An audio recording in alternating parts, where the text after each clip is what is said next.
বাথরুমে উলঙ্গ হয়ে গোসল করা যাবে কি? বাথরুমে কিংবা টয়লেটে যেখানে আপনাকে অন্য কেউ দেখতে পাচ্ছে না, এরকম জায়গায় গোসল করলে আপনি শরীরের সমস্ত কাপড় চোপড় খুলে বিবস্ত্র অবস্থায় গোসল করলে সেটি হারাম বা সরাসরি নিষিদ্ধ কোনো কিছু হবে না। আমাদের মনে রাখতে হবে যে একটা সময় পৃথিবীতে বেশিরভাগ মানুষেরই অনেক বেশি কাপড় চোপড় থাকতো না, অনেকেরই একজোড়া কাপড় থাকতো যেটা দিয়ে তিনি তার জীবন পার করে দিতেন।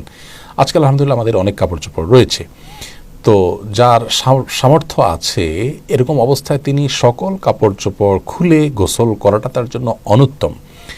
একজন সাহাবী নবী আকরাম সাল্লাল্লাহু আলাইহি সাল্লামকে এই ধরনের একটি প্রশ্ন করেছিলেন। তিনি তখন তার জবাবে বলেছিলেন যে লাল্লাহু আহাক্কু আন ইউস্তাহিয়া মিনহু, কেউ একাকী আছেন, নির্জনে আছেন, তাকে কেউই দেখছে না, এমত অবস্থায় তিনি সকল কাপড় চোপড় খুলে ফেলবেন।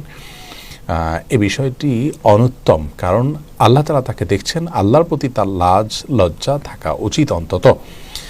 আর এটি নানান দিক থেকে আমাদের জন্য ক্ষতিকর বটে, মানুষের স্বাভাবিক লজ্জা এটাও কমে যায়।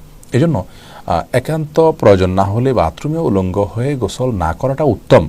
আমাদেরকে নবী আলাইহিস সালাম যে নির্দেশনা দিয়েছেন, বোঝা যায় নবী সাল্লাল্লাহু আলাইহি সাল্লাম প্রয়োজন ছাড়া বিবস্ত্র হওয়ার বিষয়টিকে পছন্দ করতেন না। তবে যদি কেউ বিবস্ত্র হন, তিনি একাকী আছেন, কেউ দেখছে না, তো সেটা তার জন্য হারাম হবে না। একটা হলো অনুত্তম আর একটা হারাম, দুটো জিনিস। কিন্তু হারাম হবে না বিষয়ের কারণে, গুনাহ হবে না ওটার কারণে, কিন্তু অনুত্তম হলো একজন মুসলমান অনুত্তম কাজ থেকে বেঁচে থাকার চেষ্টা করবেন, কিন্তু প্রয়োজন হলে তিনি এটি করতে পারেন। অতএব গোসলের সময় অন্তত নাভি থেকে হাঁটু পর্যন্ত সতেরো জায়গাটুকু ঢেকে থাকে এরকম গামছা বা তোয়ালে বা লুঙ্গি কোনো কিছু পরনে থাকলে অবস্থায় গোসল করাটাই হলো ভালো। প্রয়োজন হলে উন্মুক্ত করতে পারবেন সেটিও।